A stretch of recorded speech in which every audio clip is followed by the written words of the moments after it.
it's that confidence of being able to say, yes, we are ready now to disrupt this industry and Yeah. to actually challenge the fact that people say, oh, it's not possible to make this accessible, it costs too much, or it's going to take too long, or it's a change of mindset.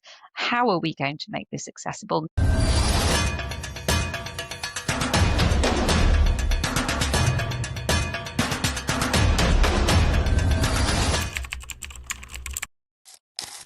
Hi, everyone. Thank you again for tuning into yet another episode of the Equality Edit, where we unpack equality one story at a time. Today, I am joined by my long-standing colleague, Susi Miller.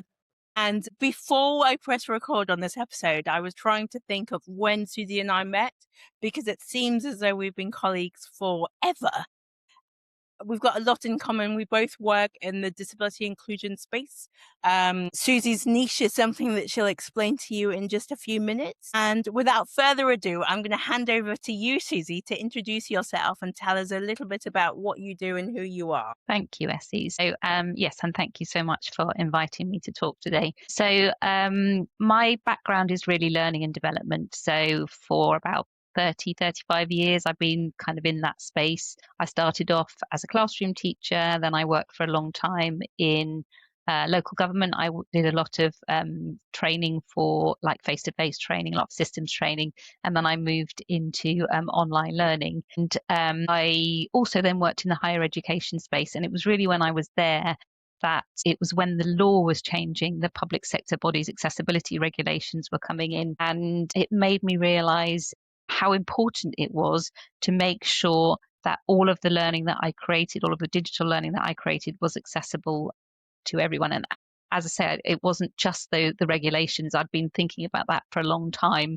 but the regulations were really kind of a catalyst because they were for the first time the opportunity for us to realize that it was the standards that we needed to meet were the web content accessibility guidelines. So they were kind of guidelines and sort of underpinning by the Equality Act, but those particular digital accessibility standards, as I say, was a real catalyst because it really made me understand what I should be doing. And it also made me understand how little support there was specifically for people who were creating digital learning content. So the standards, the web content accessibility guidelines are very much based on web content, particularly when they were first written, web content and mobile apps. And they weren't really looking at it from the point of view of digital learning. So when I got started, it was a lot of the conversations I was having was actually, this is something that does apply to us. You know, a lot of people were saying, oh no, that's not, you know, it doesn't matter about learning. It doesn't apply to that. And so that was a lot of what I was spending a lot of time doing, the advocacy of saying, actually, no, this really does apply. And when I understood just how little support there was, that's what made me actually leave my job and start eLaHub, my own company, focusing specifically on learning content and making that accessible for everybody. Awesome. Thank you. So when you started learning about the new legislation, was it a big learning curve or was it something that was kind of common sense to you? I think it was bits of it, I suppose, were common sense. As anyone who works in accessibility knows, there are so many aspects of accessibility. You've got kind of being more aware of people's different access needs, of different conditions, different disabilities that people experience. You've also got the technical side of things. So really looking at those standards, and they can be very, very technical. So when it came to how it felt like a huge learning curve, I have to say. And one of the things that I did was I spent hours and hours and hours trying to work out how to actually understand the web content accessibility guidelines and apply them to learning content. And I think it was the sort of impetus for writing the book. I wrote a book called Designing Accessible Learning Content. And I just thought, my goodness, the amount of time I have spent myself trying to make sense of this. Surely this could help other people. Surely other people must be going through this very, very steep learning curve. And I just thought, although it was terrifying because you know, who was I to be writing a book on accessibility standards? I just felt like it was worth doing, you know, if it could help anyone. And I think the fact that it is such a steep learning curve for so many people does mean that a lot of people just give up on it. They say that it's too difficult, you know.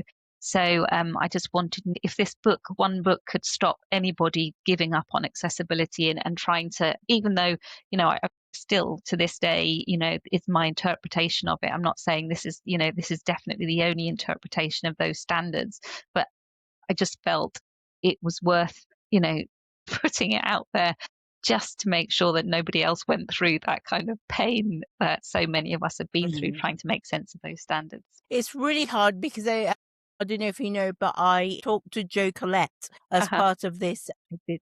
I heard the podcast series. episode. Yeah, it's great. Yeah, no, oh, thank you very much. Thank you. And I was saying that web, I find as a disability inclusion expert working in companies, Yeah, I find web accessibility quite difficult to get my head around. yeah, And I went through those difficult stages as trusting the wrong people, yeah, trusting that they were saying that they were doing it, but actually they weren't. And the learning from me is not about knowing everything about everything, but yeah. making sure you know enough that when you are working with somebody, that you know they're doing the right thing for your website or your e-learning or whatever they're doing for you. Absolutely. And I think one of the things that I do find very encouraging, I mean, I've been doing this, probably working for eLaHub for about 7 years now, and before that probably focusing on accessibility in my job for a couple of years before that. And what I do find really, really encouraging now is that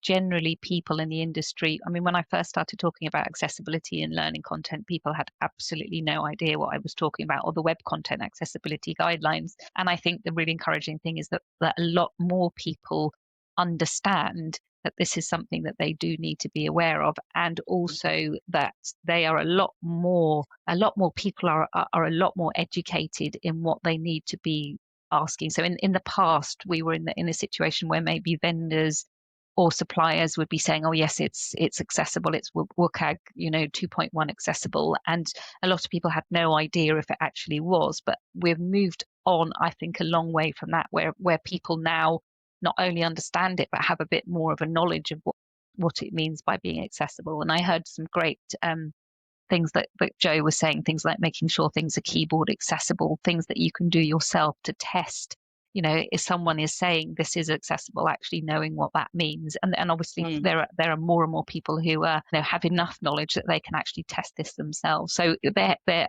holding people to account now. And that's certainly something when I started that we just didn't have at all. People really had no idea what they should be looking for when they were, maybe they had in their procurement process or a legal requirements for something to be accessible. It was very easy for people to claim that things were accessible when in actual fact they clearly weren't. Yeah. And I guess I'm jumping around in our conversation a bit, but that is because I want to go back to eLaHubs and understand a little bit more about that. But I want to, this is a really important thing. Legislation comes in, and sometimes I think that we, as people that work within our sectors, see it as a kind of something that gets in the way. Oh, it's just legislation. People do it or they don't do it. A piece of paper won't make a difference.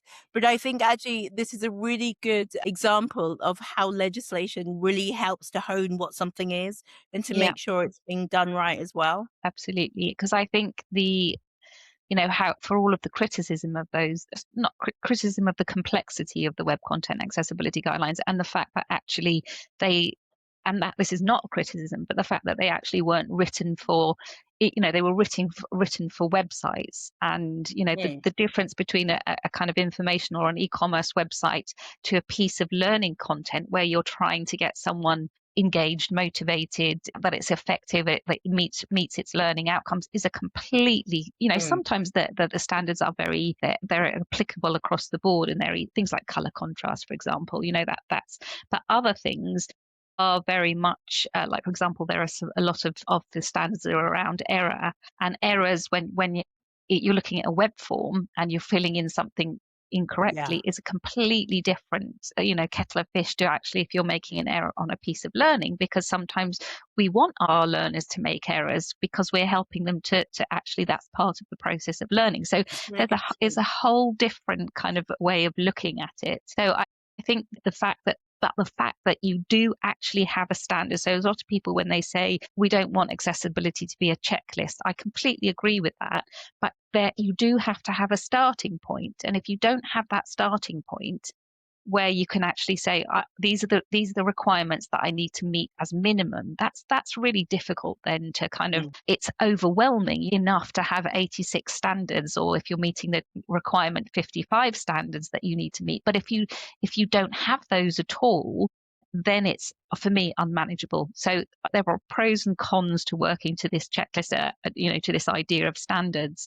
But without them, I think, I'm a very practical person, and for me, without that kind of practical, this is how I start going about it, I can't function. I just wouldn't be able to even make a start. And I think that's where they are really, Well, really positive. I think I completely agree with you. I mean, when I've never heard that people say that before, but I'm in a different field to you. That I don't want an accessibility checklist. Where do you think that's coming from? Or what do you think they're thinking when they think that? So I think it comes from the idea of accessibility just being a compliance issue. I think, a checkbox exercise, like, oh yes, I've made sure that this, I followed these, and leaving it at that. So I think one of the things that I think we're going to talk about a bit later is the kind of moving away from accessibility and kind of that a little bit more holistic and inclusion. So I think Yeah, sometimes accessibility can fit into that category of, it's a checklist exercise. And as long as right, I'm making sure that my code does this, I don't mind whether it's a great learning experience. I just want to right, yeah, yeah, check that off, that kind of thing. But coming back yeah, again, I think also to your question about, or to your point about legislation, one of the really positive things for me is the European Accessibility Act. And again, we could probably have a whole discussion about some of the intricacies of which guidelines we're following and whether it's a directive and whether it's a piece of legislation and which countries are doing what.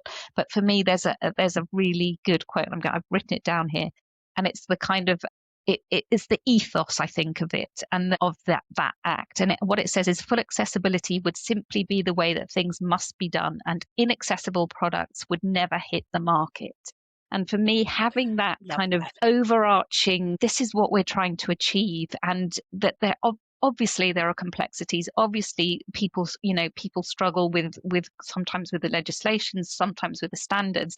But overall, if that's what we're trying to achieve with any of this legislation, surely that must be, for me, that kind of keeps me going.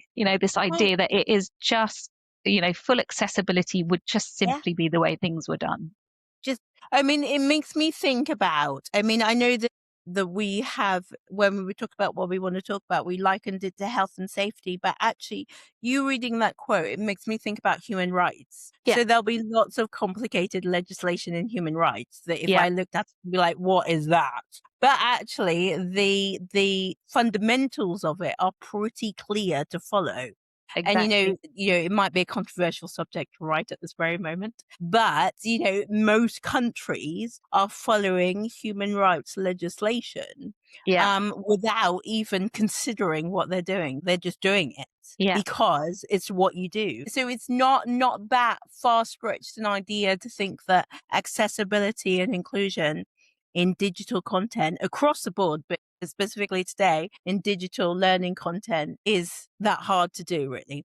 I was also watching a clip from a webinar where this person was talking about launching a brilliant product that was completely accessible. So, I mean, we could, again, debate over the term completely accessible. But what Hmm. he was saying was, I'm launching a product that's accessible, and look at the benefits it's bringing from a commercial case, from a business case, from a moral case, and from everything. This is why we should be going in that direction. So I think people are getting on board with this idea that if it's not accessible, then it's not worth doing. Yeah. And It's I just think going to take us a while to get there. I agree. And I think that's really interesting, the case for accessibility, because that's certainly one of the things that I found. And I think a lot of people who become interested or passionate about accessibility, whether it's they're a learning designer in my field, But one of the things that you find that you have to do quite often is that advocacy piece. Is like, why is this important? You quite often are challenged by people, and then you need to be, for us it's kind of absolutely obvious, but for a lot of people you still have to make that case. And one of the things I think that I've found over the years is I can make that case till I'm blue in the face, but it's not necessarily going to work. And what I find is that it doesn't necessarily work until something happens, which I called just the accessibility spark. Someone finally gets it.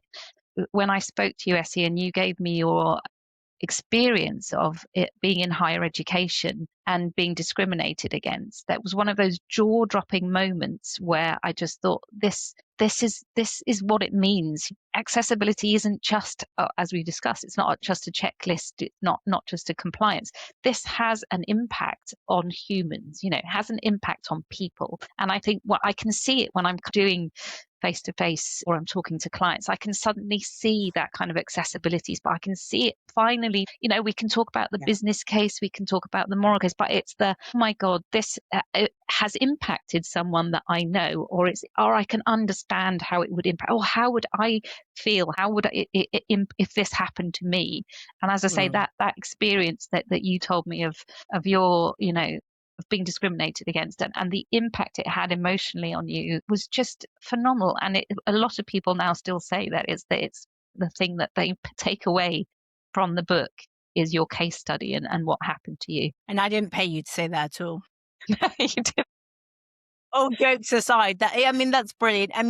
Let's, as we're going that direction, let's talk about the book as well. And I'm so pleased that something good came out of that experience. Absolutely. And I also find in my work that there is a moment where you almost see, I think penny drop is a bit insulting, but you see kind of that spark of when people get it, when it starts to mean something for them.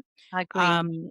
And that can be from that commercial, or it can be from the moral, or it could be from the lived experience perspective as well. Yeah, absolutely. Yeah. And I think that's one thing that we were talking about earlier as well when we had our conversation, is that one of the things that I'm deliberately doing for eLaHub at the moment is, I think when I started off, one of the reasons I was so terrified about doing anything like posting anything on LinkedIn or, speaking to anyone or was that I felt like I was disrupting. I was disrupting an industry, and I didn't feel confident enough that I was a person who should be disrupting. I was working as an instructional designer in a university and left and then started my own business. It wasn't like I was someone who had something to say and was like a leader in the space. I was just this person, and I was beginning to kind of prod and say, actually, this is not right. 7 years on from that, sort of, steep learning curves, ups and downs, I actually feel now I am deliberately disrupting an industry, and I'm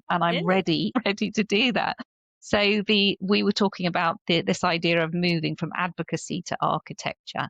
And that's something, again, sometimes, these phrases pop up and they kind of stick with you. And that's one that again, it was an article on LinkedIn about disability advocacy. And I thought that is exactly what we need to do. We need to stop. And I suppose it comes back to the kind of the quote from the EAA as well, that this is just the way it needs to be done. This is what it will be moving forward. But for me, a deliberate way of disrupting that industry is actually the last year we've deliberately gone for awards within our industry to prove that actually accessibility isn't something that you're doing, that learning content isn't good despite the fact that it's accessible. It is excellent learning content and experiences because of accessibility.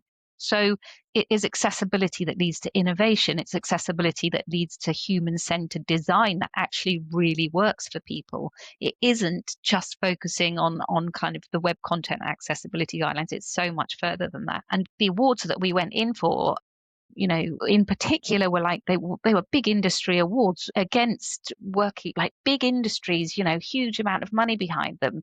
And yet we still managed to win these awards. And one in particular was one that we went in for was excellence in learning design, because we were trying to actually say excellent learning design is accessible learning design. This isn't, you cannot say that your learning content is excellent if you are excluding anyone, let alone potentially 25% of your audience. I mean, how can we even begin to think that learning content is excellent if we're excluding, that amount of our audience? Again, coming back to the business case, all of the business case around learning content, all of your strategies. Imagine in an organization, if you had an IT issue that meant 25% of your audience potentially couldn't access the content. You can imagine what would happen then. And I know that's or only maybe 25% got out of the burning building because the health and safety regs weren't that great. That would not pass, would it? Absolutely. No, absolutely. So I think,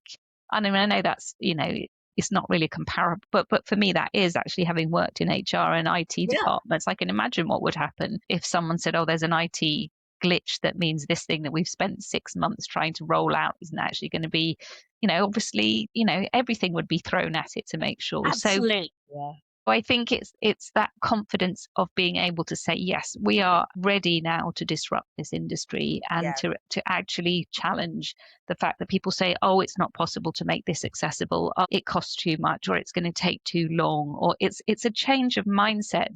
How are we going to make this accessible? Not should we do it if it's 3, 4, 5 years down on our roadmap? Let's put it on the bottom of the list. So and I think that for me is disrupting the industry is so important, to be able to start saying we're moving from advocacy to architecture. We're not just saying this is a good idea, this is what you should be doing. This is actually how we can make a difference by changing things and making that the whole industry realize that this is something that they should be doing, and it's just not negotiable. Yeah, no, I love that. I absolutely love that. And it's that leading by example piece as well.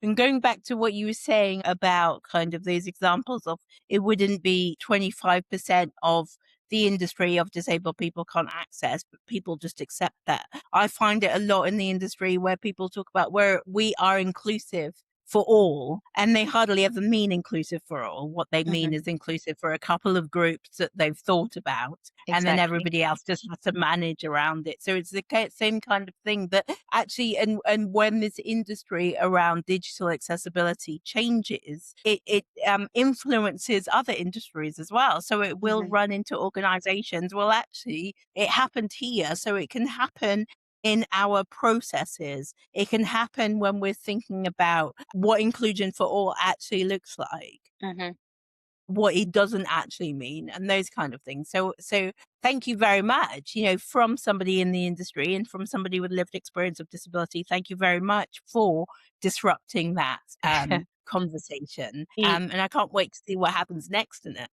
So I think that's a really interesting point about looking to other industries. One of the things that I always talk about when we talk about learning content is when people say it's not possible to do this, comparing what we're doing to, for example, the gaming industry, where, accessibility is seen as a real lever for innovation and, and actually, improving the mark, from a business point of view, and the incredible technical things that people are able to make accessible. And we're still in the industry saying, we can't make drag and drops accessible. Do you know what I mean? And it's like, I mean, it's not only drag and drops, and we are better now. Most tools have got an accessible drag and drop. I mean, literally, I've been talking about drag and drops for about 10 years. But, the absolute, like when you see the beauty of games, accessible games, and also the impact that they have on people, and you compare that to us as an industry, for me, that's like, if you look beyond the way that we've done, the way that we do things, the way that we've always done things, to see what other industries are doing, that for me is a real kind of, surely that must lead to people seeing that we can do things differently, we can think differently.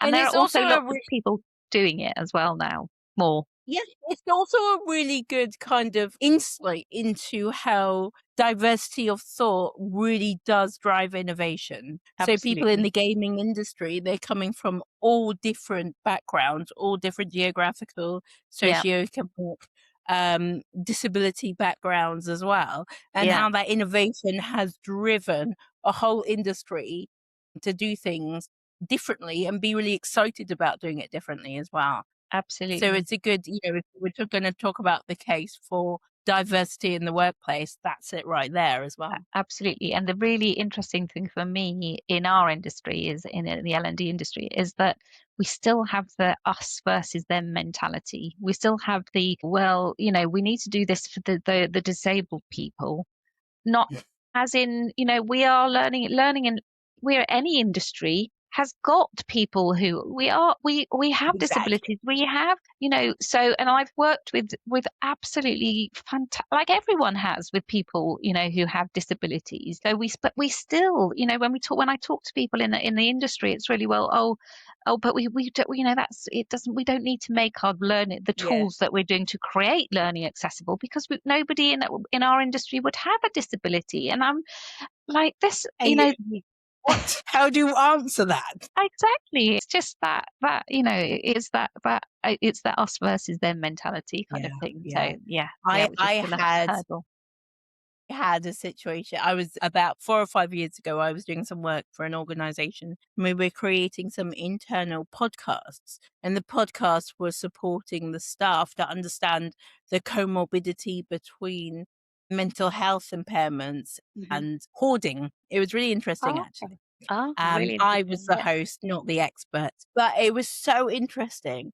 And when we were talking about kind of how to publish and kind of market these, I talked about accessibility and captions and transcripts. And they said, no, Essie, this is internal, and almost like rolling their eyes at me. And I said, yes, I know that, but there are disabled people that work here too, you know. Exactly, And exactly. they're like, it was almost like, oh, of course, yeah, we didn't think about that before. So that kind of, we were talking before about those aha moments. They come at different points for everybody. But yeah, I think, these kind of, because that was a learning tool as well, essentially. Okay, These learning tools are a great example of how to influence and change opinions in others just by doing them, really. I agree. Yeah, definitely. I want to talk about your book, and I want to talk Okay, about your business. okay. So should we start with the book? Tell us about your book. Only because I want to talk about me more. No, I'm joking. It's not that. Promise. No, we do need to talk about you. So the book, as I say, was came off the back of my own work as a learning designer, trying to make sense of the Web Content Accessibility Guidelines as a result, specifically of the regulations that came in, which, as I say, for the first time meant that we needed to understand the Web Content Accessibility Guidelines. They were clearly kind of pointed to that this is what you're trying to meet. And I when I started my own business, I was really kind of following that entrepreneurship kind of playbook of, oh, how do I raise my profile? I'll publish a book. And someone suggested that I actually went to a publisher rather than self-publish it. And I thought, oh, Mhm. he's never going to get, and the first publisher I went to be fair, I did know that they were interested in accessibility and they had good accessibility score on the Aspire accessibility publisher. And they said that they would publish it, which was Amazing. absolutely terrifying, because I actually thought, my goodness, now I actually do have to, this is going ahead. I signed the contract, and it was the most terrifying thing I have ever done in my whole life, because that imposter syndrome of, as I say, I was literally an instructional designer working at university. I wasn't a leader. I wasn't I don't know, I wasn't a thought leader. I was not an accessibility expert. I didn't have a lived experience of a disability. At the time, I didn't know that I was dyslexic, although we'll talk about that as well. So I didn't know that I was neurodivergent. So I was like, who am I to actually be writing a book on accessibility standards? And it was absolutely terrifying. And the most terrifying thing I had to do was, I didn't realize this, but I had to send the manuscript off to they wanted about 10 endorsements, and they had to be industry leaders. So I chose 5 from the L&D space and 5 from the accessibility space. And I didn't know, I knew maybe 2 of them. And it was just so, I was like, I'd never shown it to anyone, I hadn't shown it. So, and I just had to send, because they was like, well, we need these endorsements. And I was, oh, so terrified of what was going to come back. And so I was just so lucky that they were all absolutely lovely. And, and it really just made it, and it was still terrifying to publish it, because I think the main thing about, obviously, when you're not, all the way through, I was saying, this is my interpretation. I'm not saying that this is how it has to be, but at least if I'm actually, raising this, if you disagree with me, please disagree with me. And then as an industry, we can maybe move forward and say, Yeah. this is what we actually think this should be. But I think the fact that when you write something down, and if it's a blog, or you can go and correct it, when you write a book and then you have to publish, it's published 800 however many times, you can't change it. So for me, the absolutely best thing that could ever happen was the Web Content Accessibility Guidelines moved from version 1 to version 2. Sorry, 2.1 to 2.2.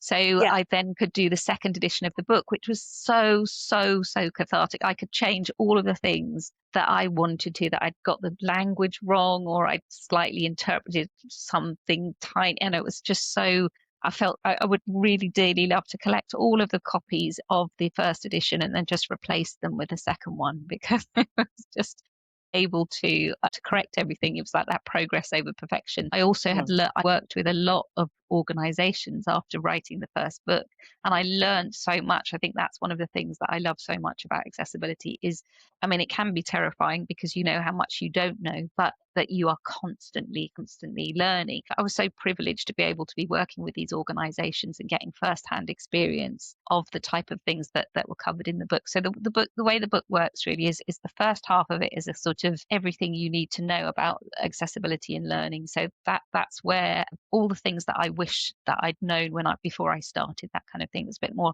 so look at assistive technology, there were case studies, etc.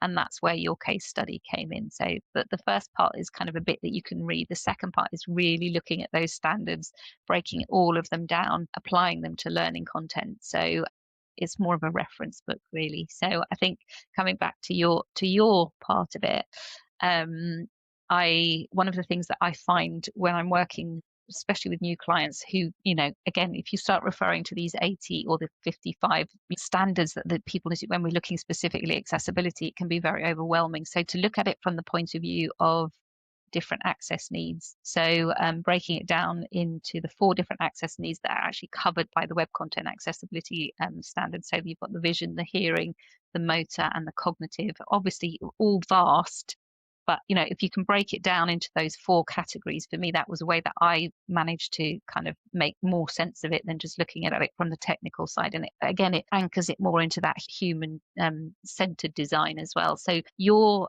case study was the case study on motor access needs. So I don't know if you wanted to give your summary of what you covered. So I talked to you about the fact that I was studying at a further education university, and I was in my second year, and there was I saw the course outline, and I saw something that I would have to do for an assessment and the way it was being assessed was inaccessible to me.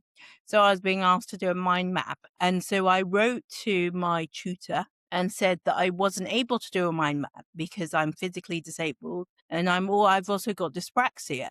So even if I was able to talk to somebody about how I'd want the mind map, I wouldn't be able to visualize it enough to be able to do it. But I made it very clear that it didn't mean that I didn't want to do the work. I wanted to find another way to demonstrate my ability and my knowledge. And to cut a very long story short, they said no. They said, picking out some of the things they said accessibility, we treat everybody fairly. That's what they said. Oh, no, they didn't. They said, we treat everybody equally. And so I said, well, I'm sure I don't have to tell you, knowing, well, I obviously do have to tell you. I'm sure I don't have to tell you that equality and fairness are not the same thing. And then I think it was when I said, this is verging on discrimination, that then they passed me over to student services. But we focused on the fact that they discriminated against me by failing to implement a reasonable adjustment. And by the fact that they did that, it created anxiety and depression in me, which made me not to be able to complete the rest of the module. So I think that, as I say, remember when you were telling me the story, and as you were telling me, I mean, I assumed when you said, oh, that you said you wouldn't be able to do it, they would just say, oh, fair enough. Well, this is what we'll, and the more you kept saying, well, then this happened and this happened. And then the fact that actually, the impact that it did have on you, Mm. for me still is one of the best examples that I have in myself of actually this is the impact of barriers. This is the impact of discriminating against people. And obviously if you are as passionate about accessibility as I am, then you never want to, yeah, and if someone came to you and said this is this is that you've made a mistake and this is, I can't do this, I can't access it, then of course you would do everything you can to Yeah. find a way that they could access it. So the fact that actually, and obviously I've worked in higher education, so I know the kind of institutional issues that go on, but the fact that the impact it had on you, the fact that you eventually stopped your, it was an absolute concrete example of how it was learning content. It was that learning experience, your learning experience, which could have been so positive and so Yeah. beneficial to you. You just couldn't do it. It just stopped Yeah. you. And that, had such a, that story had such a huge impact on me that, that, and it's something that, as I say, I do share with lots of people. And it's part of one of the things that I'm very proud about is turning the book into an online program, which really that's what's what we won the awards for, because it walks the walk, it talks the talk for accessibility, and it proves that you can make content even when you're Mhm. using I deliberately used an authoring tool which is kind of a market leader and is often criticized for not being as accessible as it could be. It's better than some, but I wanted to prove that you could use that, and there were things that you could do if you change your mindset. Then you can use a product that isn't as accessible as you'd like it to be, and you can do your best to make it as accessible as you possibly can.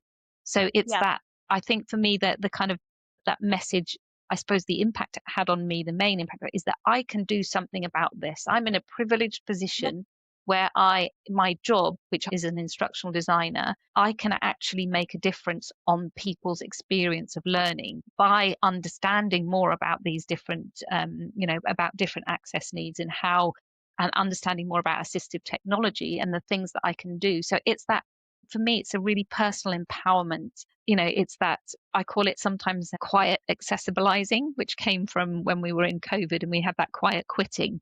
And it's kind of the opposite of quiet quitting. Quiet accessibilizing is you might be in an environment, talking about the structure being in the university sector, for example, or any organization which isn't necessarily doing the things that you would like it to do. It might not be doing it as you would like it, or as you say, Mm. it's a slow process. But as an instructional designer who has control over the content that they're creating. And to be fair, anyone who's creating any digital content has controls, even if you're just using social media, finding out how to make that more accessible is doing something really powerful. And it doesn't Mm. maybe feel powerful, maybe not using emojis, which Joe was talking about. I think maybe you were talking about emojis for bullet points, which made me chuckle. Yeah. But that is really powerful. You're doing Yeah. something that, and in this day and age when it's really difficult sometimes to find any positivity and to feel that you have any agency, to be able to do something really positive in the work that you create, the digital work you create,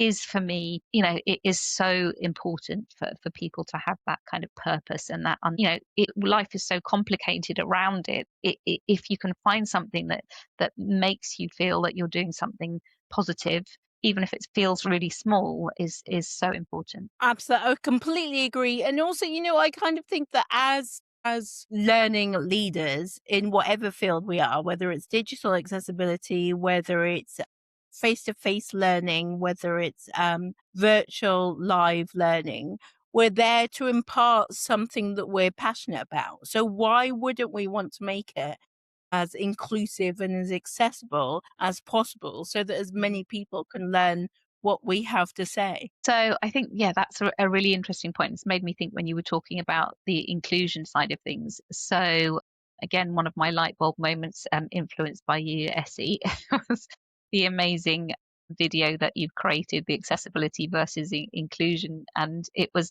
like, when I first started out, I didn't really know I kind of use them, synonymously, if that's the word, use them interchangeably. That I used to say accessible or inclusive, and I was thinking, well, accessible, I'm not quite sure how to distinguish them. And then the video that I watched that you came up with had lots of different examples, but the one for me, which really, really helped me to be able to kind of clarify the difference when it comes to learning content, was your example of a wheelchair user going into a restaurant and going in with a group of friends, and the group of friends kind of are welcomed by the manager at the door and taken to their table. The wheelchair user goes, the accessible entrance is kind of round the back of the restaurant it's a dark alleyway, and then through the kitchen, where I always remember there's a chef cutting the top of a fish off, which again really stuck with me, and then past the toilets and then to the table.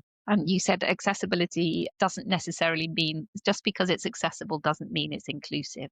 And it suddenly made the light bulb for me. So from an accessibility point of view, when we talk about accessibility in learning, what we mean at eLaHub, and other people might have different interpretations, but what we mean at eLaHub is we're very specifically looking on, is it accessible for people with disabilities and access needs, particularly is it meeting those web content accessibility guidelines? And that for me, again, it's that kind of practical, that's how I can distinguish that is from me an accessibility, because accessibility very often is, can you use it with assistive technology, a little bit like your wheelchair user who could use the entrance, but and that is for me that the kind of definition, as I say, of what we call it when we're talking about e-learning accessibility. When we're talking about inclusive learning, it's broader than that. This a does the person who's experiencing this piece of learning, do they feel welcomed? Do they feel considered? And is it a great learning experience for them? It should be a great learning experience for everybody. So it kind of comes over that a little bit more, that again, it's that human-centered design, but it's that kind of inclusive design for learning. It's the kind of like, are you giving people options? Are they able to access content in different ways that suits their learning preferences? So it's a slightly different thing, but it was such a great example. And again, I still use it all the time now, and I'm trying to explain the difference in the fact that, yes, just because it is accessible doesn't necessarily mean it's a good experience for people. And I suppose that's when we're coming back to that question of, why do people say accessibility shouldn't just be a checklist? Accessibility, when you kind of look at it in that narrow way, probably does err on that side of checklist. Am I meeting this requirement? Am I doing this? Whereas the inclusive is a bit more of a state of mind. It's like that being inclusive for everybody. Well, not just the two groups of people that you've thought about. Actually, and that for me is where great learning comes in, excellent learning comes in, because it is everybody. You are thinking about everybody when you're designing it. And I think once you learn about accessibility and accessible and inclusive learning, you just can't go back to doing things the way that you did before, because you're actually thinking about how people are accessing it. So you're if you're working within an organization, you tend to be a bit more like, well, why are we doing this the way that we've always done? Why are we it doesn't work. What actually is going to help people? And so it just makes you such a better designer, I think. And that's for me where, as I say, it really does lead to kind of excellence, and you can see a real shift in mindset, really. I completely agree. And then going back to what you were saying a while ago at the beginning of the episode about kind of that checklist, it's really kind of what you've just said that has cemented that it is okay for accessibility to be a checklist. Because in order to get it right, we kind of need to follow a path. And then as you say just now, the inclusion is a holistic, where we use our creativity to make it meaningful for everybody who's interacting with it. Absolutely. And I think coming back to the checklist as well, again, I mentioned at the beginning that I think, or maybe you mentioned that I had a late diagnosis of dyslexia and dyscalculia. So like a lot of people, I think that for me was absolutely transformational. So it wasn't until kind of a few years ago that I actually had an assessment. I'd kind of thought that I had maybe, people quite often think that they might have some kind of neurodivergence, but having that assessment and understanding, I think coming back to the emotional toll of kind of disability and neurodivergence. I think a lot of people with late diagnosis have had that experience of, never being good enough and never understanding quite why it's not working for them. And that's I remember one thing that sticks in my mind was when I was at school, I was kind of always sort of mediocre. However hard I tried, I was a real trier, and Mm. never could kind of achieve what I felt that I should be able to, the amount of time that I kind of spent doing it. So I think for me, that emotional impact it has on you, for me, the diagnosis of actually finally understanding, why that was, why I found it so difficult at university, workplace learning just really didn't suit me, and why I found that really difficult. Just it was an absolute revelation. But I think that the really, really key thing for me, that discussion we were having about the two editions of the book. So I wrote the first edition not having the diagnosis, and the second one after I had the Oh, diagnosis. Yeah, so as well as, the fact that it was much more positive, as in I could kind of correct everything, that progress over perfection. I could finally get some things right that I got wrong in the first book. It was a different change in mindset. It was actually I felt more confident because I thought, okay, I'm dyslexic. I knew there were things that I would find difficult, that I spoke to my publisher and I said, look, I really could help. I need support and help in this area. And they were really, really, obviously really helpful with that. Well, not obviously, but they were very, very helpful with that. So it kind of made me feel a lot more confident when I was doing it. So it turned into more of it sounds a bit cheesy, but it was a bit of a joy. It was actually like, I really am loving doing this because I understand what I'm good at, and I understand what I'm not so good at, and I understand why. It's not that I'm lazy, or this is just the way that my brain processes, and it may take me a lot longer to do this thing than it might someone else. But actually, the really, really amazing thing that happened to me was when I started thinking of, did a bit of research into kind of dyslexic thinking skills, and some of those awesome skills that you have when you're neurodivergent. So things like creative thinking out the box, being able to make sense of complex ideas, and kind of explain them to other people. I thought, well, my goodness, if the WCAG standards explaining those to other people is absolutely perfect for that, because that's exactly what I've had to do. I had to try to make yeah, sense of it myself because of my dyslexia, means that I'm then able to kind of explain it to other people in it. Someone said to me, oh, that's a real skill. And I've never kind of thought it was a skill. It was just, that's the way, I suppose, if yeah, you're in learning and that's amazing. development, that's what you tend to do. You have to make sense of something and then explain it to other people. But I think that, as I say, the most amazing sort of light bulb moment for me was actually understanding that I didn't write the book despite having dyslexia. I wrote the book. I couldn't have written that book unless I was dyslexic, because it was those skills that allowed me to write the book. And it wasn't just, I managed to I'm dyslexic, but I managed to write a book. It was like, I wrote this book because of the strengths Yeah, that I have as being someone who's dyslexic. So I think that is, for me, that was such a positive thing. And I suppose it comes back to that confidence when I'm saying, like, I'm now confident enough to start disrupting an industry. It's like that is a change in mindset. I've never been someone who would, I'd always toe the line, and I'd always I'd never say, oh, maybe we should be thinking about this differently. And now I'm like, well, actually, I'm confident enough that, yeah, that actually I feel, and I really hope that, people who get on board with accessibility, who might be feeling similarly,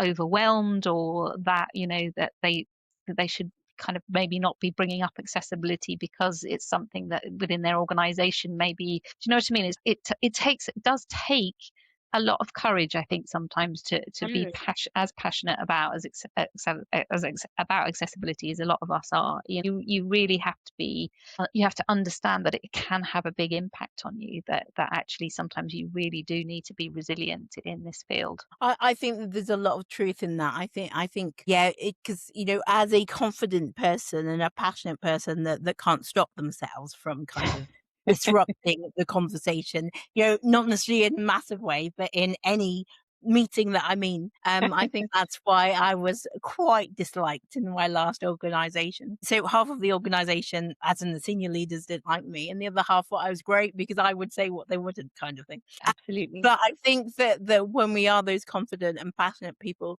it's easy to forget how hard it is when you don't feel like that. You might be really Absolutely. passionate, but if that confidence isn't there and that imposter syndrome is there, that really gets in the way. So I think, from everything that you've said, and everything that kind of I think is really important as well. It's not necessarily having to make the massive difference. It's about knowing kind of where you sit in that and knowing what you can bring to it and challenging in whatever way that looks like for you, even if it's saying, actually, have we thought about doing it like this? Absolutely. Not saying you're wrong, but let's do it like this instead, kind of thing. Let's do it like this and see if it works. So I think that, again, coming back to that, which I might mention, that idea of progress over perfection, I think that's another Mm. thing that can be in this field in accessibility, can be a real barrier to people, because yeah, that imposter syndrome of knowing that you don't know everything, that can be something that really impacts your confidence. So I think that it sounds like, very easy for me to say this, but I think that the kind of 7 or 8 years of running my own business and spectacularly failing and kind of clawing my way back up again, like anyone who runs their own business. And really interesting when you were saying a lot of people who are neurodivergent, a lot of people that have disabilities do have their own businesses, and there's a reason for that, but that actually, yes, we're very innovative, we're very resilient. There's a lots of reasons why people have successful, run their own businesses, because they might not kind of fit into that organization that they're working in. But yeah, and I suppose, again, that's how I feel. I could never kind of progress or fit in with the way that I was supposed to in a kind of an organization.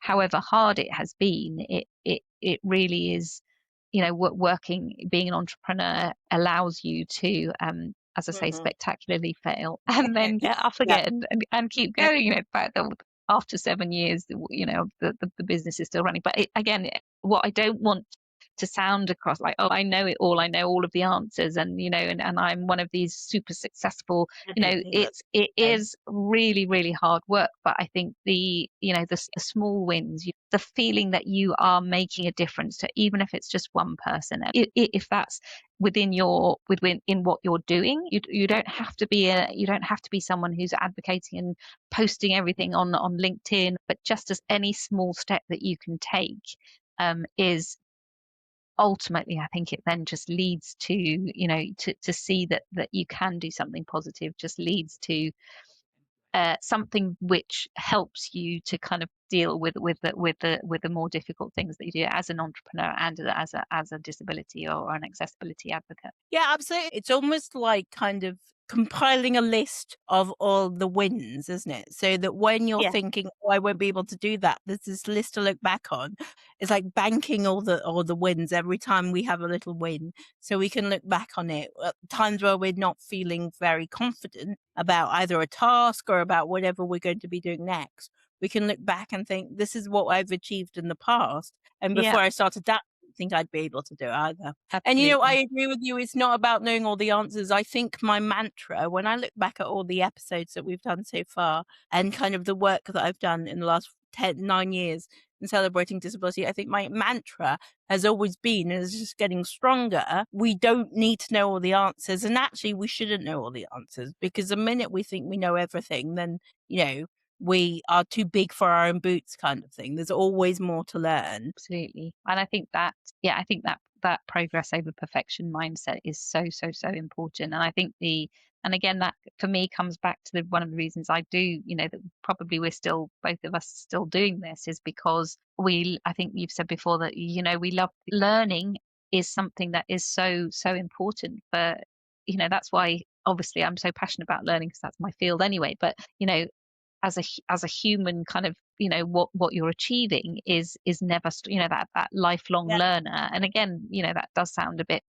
but actually it is something, it is kind of seeing, it's a bit, again, of a change in mindset, of seeing like the things that you do wrong and make you cringe, and still kind of, 20 years after you've done them. But if you're anything like me, but the mistakes that you've made is seeing them as things that have allowed you to learn. And I think Yeah. that's one of the things that I do in the program, the online program, is right from the beginning. I kind of say these are the mistakes that I've made, and rather than like burying my head in the sand and trying to just think, oh, you know, make them go away, is actually that process of why did I make that mistake? Yeah. What have I learned from it, and what can I do better? Which is really hard. I mean, it sounds like that's easy to do, but it's a really, really hard thing to do. Ultimately, it's so beneficial for actually, making you learn things. That rather than just saying, "Oh, you learn from your mistakes," is actually doing it, and seeing the positives that actually come about. 100%. And I don't know whether it's my place to say this, because I don't think I've ever been through any real trauma or anything really bad. But if we can learn from our mistakes, and also not saying that trauma is a mistake that we make ourselves, but if we can learn from those things that happen to us and those mistakes, then nothing has to be a regret, because there's always a positive that comes out of it. Absolutely, yeah. And I think for me, that's one of the things, I suppose, being a mother, that's one of the things that you learn from your own mistakes. And I think if you don't come to that, probably for me, it's taken me this long to actually find to be in a place where I'm confident, and to be in a place where I am able to identify mistakes and maybe be a little bit more resilient than I was, whether that's because of the diagnosis or because, I've managed to, I have managed to start my own business. But I think it is that it will, your life is going to be like this. Your life is going to be a series of things that aren't going the way that you want them to be. And there will be times throughout your life where things are really, really tough. And that's just human life, really. So if you can learn early on that this is going to happen, and you can experience those things the earlier on that you can experience those things, and not think that, as you say, it's not my fault, this is just something that I have to be able to, that I need to learn. For me, that is a kind of, it's such an important message. And I kind of think, well, how did I get to be this age? And it's taken me this long to kind of finally, for, as you say, for the penny to drop. I mean, without turning this, because I really like the subject, but without turning this into a philosophical Yeah, podcast. sorry, yes. No, it's brilliant. I love it. But I don't think you can do that unless you have that life experience. Because I if you agree. said that to me when I was 20, I would have been like, what the hell are you talking about? That is such bullshit. But now at the age, I know everything. I'm never going to make a mistake. But now at the ripe old age of 44, obviously, that's how we learn and how we get on. And I That think is, for me, a lot of my confidence comes from, so I trained as an actress. uh-huh. When I was training in drama school, one of my tutors said to me, "Well, Essie, it doesn't matter if you forget your lines, because nobody knows what you're meant to say anyway." And that, I think, has been the biggest confidence for my entire life, because no one knows what I was meant to do next. Only I made it up all along. So Yeah. it wasn't a mistake. It was part of the plan. Yeah, yeah, and that, I suppose, comes back to being your own worst critic as well. And I think Yeah. that for me, that kind of I don't know, I think it is, it's quite common for people who are neurodivergent to be very, very self-critical. And I think, yeah, as you say, if you're the only, however much anyone else is telling you that you're doing well, and you have to feel it yourself. And Yeah. it's that part of that is that compassion for yourself. And that's for me where you're, as you learn more and you become more confident, I think that's where it genuinely sits, is if you are compassionate with yourself, and you're Yeah. and you're kind to yourself. So yeah, sorry, that's the end of the philosophical. Yeah, that's it's I agree with you completely, and I think that, yeah, it might be a trait for people with neurodivergent conditions, but I think it's a condition of being a disabled person in general, Yeah, because we go through life being told that we're wrong and we're not good enough. So we are naturally going to think that our ideas are bad ideas, and that we are the person that made the mistake and it's our fault. yeah, Because that's what society are telling us every day, all day. So whether we've had a late diagnosis, or we've got a congenital disability that we were born with, yeah, society is still telling us, well, you're wrong. You're not doing it the way that I'm doing it. So it's all your fault. And that is yeah. internalized. Absolutely. And it almost, what you're describing is a situation where you're kind of disrupting everything really just by being Mm. you, just by, is that you're not fitting in with the norm. You're not fitting in with, so not only from the kind of my point of view of like having made an actual decision to disrupt an industry, you're actually you're facing that on a daily basis, is just by like as you say, the work that you do, when you use public transport, you're kind of you're disrupting the kind of status quo of how things are, and that is absolutely exhausting. Mm. And it must, I mean, that's from a physical perspective, but it must be from any perspective of any, when I talk about disability, I'm talking about kind of the umbrella of disability, Yeah, including absolutely. neurodiversity. Yeah, Um, for me, it's obvious. I don't mean that. I mean, for me, it's a physical manifestation. So yeah, I walk or roll into the room in a wheelchair and people instantly know yeah, that I'm disabled. Whereas somebody with the struggles with depression or who has ADHD, they yeah, might be doing things slightly differently or interacting or engaging differently. And everybody's yeah, like, what's wrong with her? Or yeah, what's wrong with them? yeah. And I think that brings a different level of just frustration and fatigue and resilience chipping. Yeah, I think, yeah, every aspect, I think, and that I suppose comes back to the sort of imposter syndrome that you can also get when you're working with in this space, is because obviously you haven't got a lived experience of every. Of course, you can't have that lived experience. So I think am I using the right language? Am I remembering that when you're talking about neurodivergence and disability, I'm very happy to say that I have a disability, that I've got dyslexia, but I know, there's a big debate about whether neurodivergence is not a disability. So then it's kind of like, well, am I saying, should I be saying that I have a disability, or should I be saying that I'm neurodivergent? Or so that can also, I think, add to people's feeling uncomfortable and that imposter syndrome. And that again was a real, again for me, one of the things that really I found difficult when I wrote the book, was I felt that I was an imposter because I didn't have a kind of lived experience of a disability. So who am I to be giving, that's where the case studies came in, because at least I could get kind of perspective of people with a lived experience. So it's that kind of nothing about us without us. Well, if I don't have a disability, then should I be even writing this book? But I think it's just doing the best we can, really. I think it's just, Yeah, I mean, it's doing the best we can all the time. And, by the by, if I was writing a book about where I wanted to touch on the spectrum of disability, I would yeah, not do it myself either, because I absolutely. can Yeah, only talk from my lived experience. And whether, you know, obviously, in the second edition, you knew that you had lived experience of disability, but there's no way I'm going to say as a blind person, because I'm not a blind person.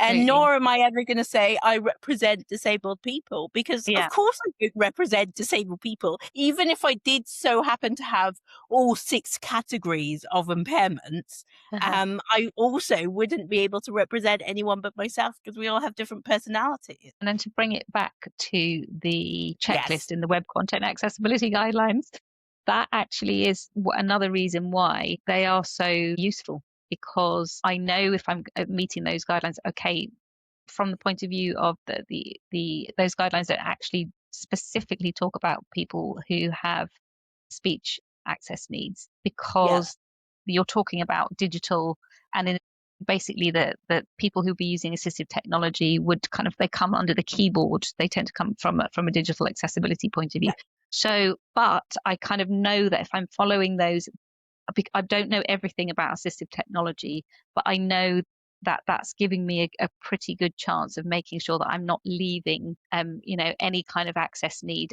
or any type of assistive technology. And I can't learn all of that myself. I can just do the best that I can. Regress over perfection is the mantra of the day. We both have a mantra. I also want to talk about, and thank you very much for bringing us back on topic of digital learning accessibility. I also want to talk about, we talked before we recorded this about the importance of considering, and I know you just touched upon it a second ago, but kind of just elaborating on considering speech impairments when it comes to digital accessibility. So I Yeah, know, for example, I rely heavily when I'm doing anything digital on Siri. Yeah. because I don't have a speech impairment, but I've got a friend who has a speech impairment. And in lockdown, we were recording a series for Facebook. I think one person watched it. And that was my mom. And she got bored as well. And he said I think I was getting something up and taking a note or something. I said, "Hang on, Ian, I'm just gonna take a note." And I said, "Hey Siri, blah blah blah." Oh look, he's listening now. And he was like, "Oh, I'm so jealous. I could never do that." And I think, we can take these things for granted that our speech will support us. So Yeah. how do we ensure that people with speech impairments are not left behind in digital learning? So I think the example from me was a great example from the progress over the perfection, because having focused so much on the web content accessibility guidelines, which don't have any specific requirements for people with speech access needs, I was in a situation where I was doing some virtual training. So I had it was a webinar, and well, actually it was actually it was course. So there were people who were interacting, and I noticed that someone wasn't really interacting in a small group. So I asked them to, if they wouldn't mind switching on their microphone and contributing. And they said that they felt uncomfortable doing that because they had, they had a stammer. I felt, that absolute. How could I have overlooked that? How had I never ever thought that this was something that I needed to be aware of? Why didn't I say, if if you're not comfortable using your microphone, you can use the note, you use chat, for example. I did it Mm. in the main room, but in the small room I just had completely overlooked it, and putting someone in a position where they had to declare that they had. I just was absolutely mortified. But what it made me realize is actually that was just something that I'd overlooked completely. I hadn't even considered it because it was something that I hadn't really focused on from the point of view of the guidelines. So I think it is a really great example of just being more aware about every kind of possibility. And obviously you will overlook things, but as soon as you start putting people in the center and thinking, what about, if we're doing this, what happens if someone has this type of access need? It's just being able to, I think, kind of acknowledge that you're not going to get it right all the time, but to be flexible enough, and I have the Mhm. responsibility. I think you were talking about that with Joe. Is it's not my fault, but I am responsible for doing something about it. So it's that mindset of I'm going to be as open minded as possible. I'm going to try and consider all as many things as possible. But so again, that specific example of how you can make sure that you're including people in learning content, like in online learning, it's that, if you're not comfortable, or there's any reason why you're not able to use a microphone and contribute, then you can use the chat functionality within. If you're doing face-to-face training, it's that not putting pressure on people to speak, choosing someone who's going to be the speaker of feedback, and having maybe something like a flip chart where people can, write questions rather than having to answer. And also that time limits. We're really, really quite often in learning, we're like imposing time limits Yeah. on people Yeah. for a whole range of, but for someone with speech access needs, that's also can be really, really difficult as well. So it's that idea of giving people in your head, thinking of, right, contingency, these are things that I can do, this is another way of looking at it, this is another thing that I can offer, just in case someone does Mhm. have an access need and it doesn't, and Yeah. Or, I do I don't create digital e-learning very often. I do sometimes, but not very often. But in my sessions, I literally just say, in whatever way works for you, yeah, tell me absolutely, this. absolutely. Or don't if you don't tell me. And I always give people an opt out as well. So there is an activity called Pass the Baton. Hmm. And it's a way really of getting people to engage with what you're trying to teach them. So I'd say, Susie, what do you think? And also think about who you're going to pass the baton on to after you finish talking. Hmm. So essentially, you'd finish talking and then pick somebody else to pick up Hmm. after you, kind of thing. Hmm. Hmm. So I do that exercise, but I put some guidelines around it to begin with. So Hmm. I say we're gonna play this exercise, and I tell them how we're gonna play the game, as well as learning that's gonna come out of actually what I want them to think about. And I say everybody has an opt-out. So if you don't want to engage and interact, you can say no or keep your hand down. So I might do something if it's on a digital platform where I say, if you want to play, put your virtual hand up, and then people can know who they're picking from. And Yeah. I also say, I'm going to give you 2 minutes to think of the answer before we even start. So Yeah. people aren't having to think on the spot all the time. So True. yeah, just by enabling people to do it how they want to do it rather than how you want them to do it can really support that engagement and interaction. Absolutely. And one of the things that I find when I'm doing live sessions, or if I'm doing a talk, and there's, we always try to get some kind of interaction from the audience, and, quite often have a couple of discussion points. But it's really interesting that I always say, if you don't feel comfortable and you don't want to discuss this, just have a think about this. I might give them a different Yeah. topic to think about. And it's interesting because again, it's that change in mindset. It's so difficult as an instruct, as a kind of trainer or teacher, because you just want people to be talking to each other. So when people don't, when they take you up on what you say and they don't actually interact, then you're just there thinking, oh my goodness, they think it's boring. What do I? They need to interact. So it's kind of like, Yeah. no. You've just said to them, you don't need to interact. If you don't want to, you don't feel comfortable. There's any reason.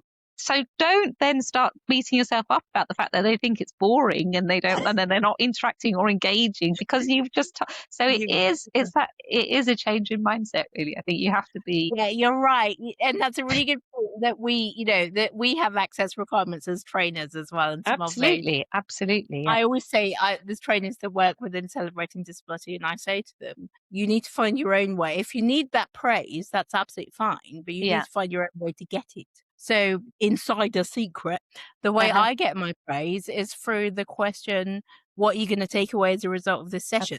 And then the Absolutely. more people have to say, other Yeah. than I'm never coming back to your session again, is the praise I need to know that I did a good job, because they Absolutely. wouldn't have said that if I hadn't have done my job. Definitely. Completely agree. Not just smiley faces. Not just happy sheets, Happy sheets. Yeah. although they're lovely to see as well. So we're coming to the end of the episode. So in every episode, I ask my guest if there's anything that they would ask our listeners to kind of take away in action. So our listeners being learning and development managers, disabled people themselves, and maybe people in the EDI space. Is there anything you think they should do as a result of listening to us today?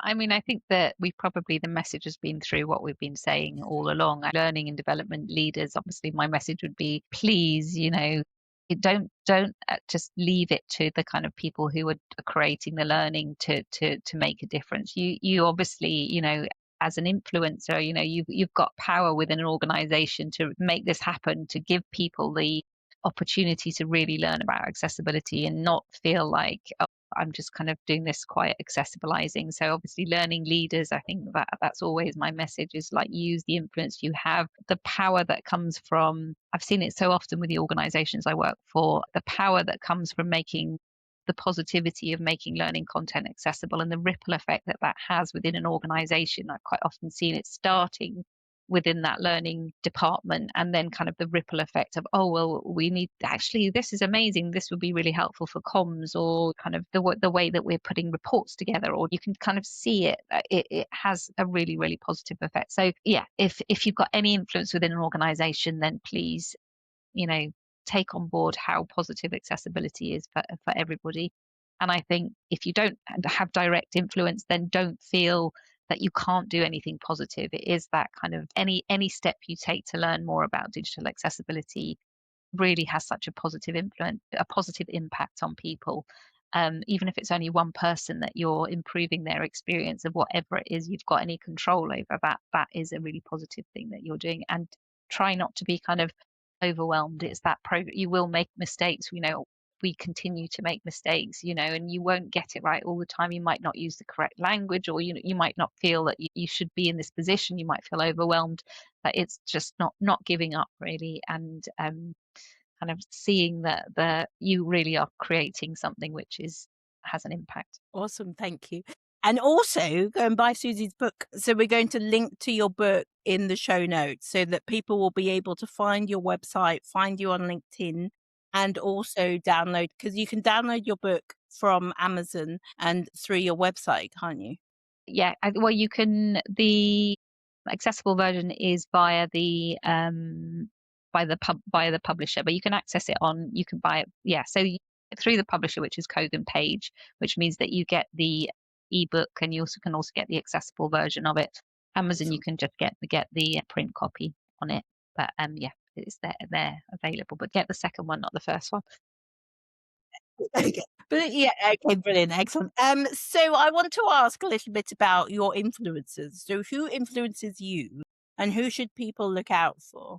Yeah, so I suppose most of my social interaction is on LinkedIn, I have to say. So there's various people I follow on LinkedIn. One of them is really one that I've been following for a long time is Harben Germer. So she's deaf blind lawyer, and I remember she did a TED talk on her experience when she went to university, which again was another kind of light bulb moment that really focused on, again, it was that idea of accessibility being a right, not a privilege. And the way that her experience, she had a great experience from learning actually, but from her experience that she had in the canteen, where she wasn't given the menus, and the kind of staff kind of treated it as they were doing her a favor to give her and she eventually she was studying to be a lawyer. She sort of threatened that she was going to take legal action even though she had no idea what to do. So anyway, for me, she is just, yeah, she's someone who, and the posts that she does, 'cause she does a lot of traveling, and her experiences of being a deaf-blind person, she really challenges those assumptions that people have of someone with those type of access needs would not be able to do blah blah blah blah blah blah. She does ballroom dancing and surfing, and do you know what I mean? She's just such a challenger of those kind of assumptions that people have. So she's a great one to follow. Another one that I follow is Lainey Feingold, who is a lawyer in the States, and she has an amazing. She came up with a kind of a process of getting people to kind of work together rather than actually going to actually sue each other. So she's got a really great attitude, and she does a great overview of the legal situation. Obviously, in the US at the moment, she still manages to find some positivity. So she's a great one to follow. Then I think people like Leonie Watson, I think Joe spoke about her as well. She's such a great person to talk about, and she's very very clever on the technical side of things, but she explains it in a really clear way, so she's fantastic.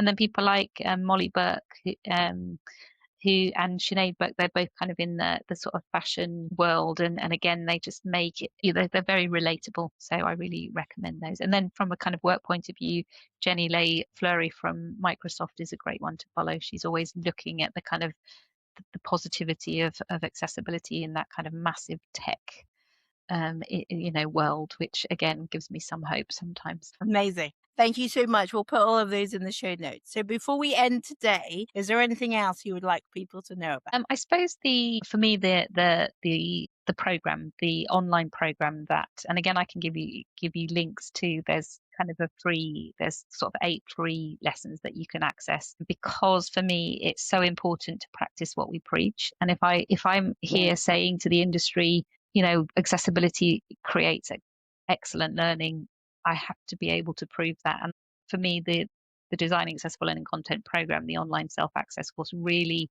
it took me about a year to put together, but it really is, and the fact that it's just won these 2 awards as well, just is, for me, it's a great starting point. So the book is great as a reference point, but if you're actually trying to prove that you can make learnings, teaches you how to make learning content accessible, but it's also accessible itself, kind of thing. So that's for me why it was so difficult to put together at the beginning, because I really had to kind of, this has got to actually be as accessible as I can possibly make it. So yeah, so that one, I would say have a look at that, have a look at as I say, the free lessons, and just get a taster of what accessible learning content can look like, I think. And there's also an assessment that I put together, which again, that's free as well. So you can see how accessible your learning content is. It kind of gives you an overview of the Web Content Accessibility Guidelines, applying them to learning. So you can actually kind of gives you a score and gives you a report at the end to tell you where you're at with your